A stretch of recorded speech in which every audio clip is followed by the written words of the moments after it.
two far-right Israeli ministers have threatened to resign and bring down the governing coalition if Prime Minister Benjamin Netanyahu agrees to a Gaza ceasefire plan proposed by U.S. President Joe Biden on Friday.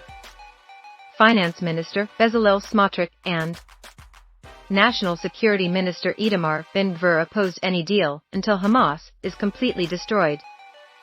Opposition leader Yair Lapid has offered to support the government if Netanyahu backs the plan. Netanyahu insisted there would be no permanent truce until Hamas's military and governing capabilities are eliminated and all hostages are released.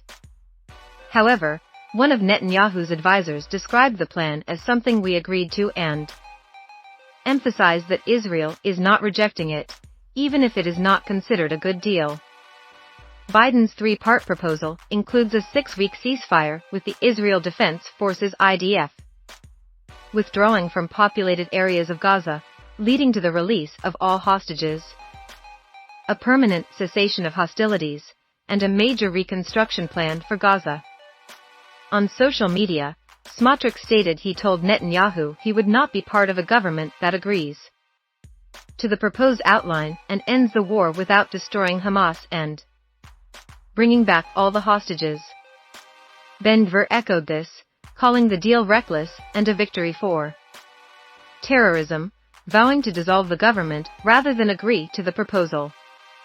Netanyahu's right-wing coalition holds a slim majority in parliament, relying on factions including Ben-Gvir's Otzma Yehudit Jewish Power and Smotrich's Religious Zionism Party.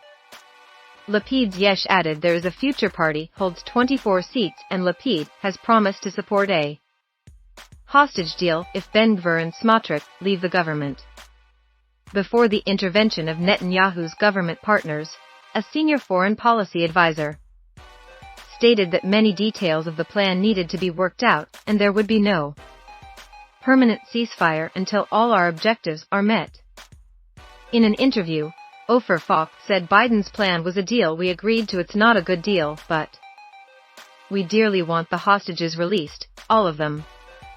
Tens of thousands rallied in Tel Aviv, calling on the Israeli government to accept Biden's proposed plan. Many demonstrators demanded Netanyahu's resignation, fearing he might torpedo the proposal. A group campaigning for the return of Israeli hostages warned that rejecting the plan would endanger the lives of those held in Gaza. Protests, which have become common in Tel Aviv, saw scuffles between demonstrators and police, who used mounted officers and water cannons to disperse the crowds, with some detentions reported. Mediators from Egypt, Qatar, and the U.S. urged both Israel and Hamas to finalize Biden's proposed deal.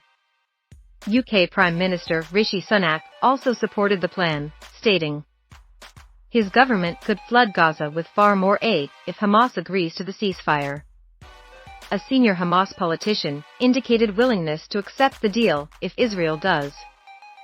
After Biden unveiled the plan, Netanyahu's office reiterated that Israel's conditions for ending the war remain unchanged, listing the destruction of Hamas's capabilities, the release of all hostages, and ensuring Gaza no longer poses a threat to Israel.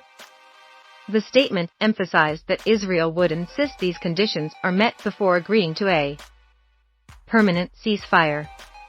Israeli President Isaac Herzog expressed full support for a deal to release the hostages, emphasizing the obligation to bring them home while preserving Israel's security interests.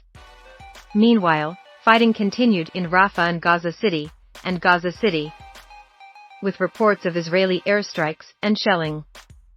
Over 36,000 people have been killed in Gaza since the conflict began on October 7, 2023, when Hamas gunmen launched an unprecedented attack on Israel, killing about 1,200 people and taking 252 hostages to Gaza. Thank you for watching the JHB News and Information YouTube channel. Please like the channel, subscribe, and comment.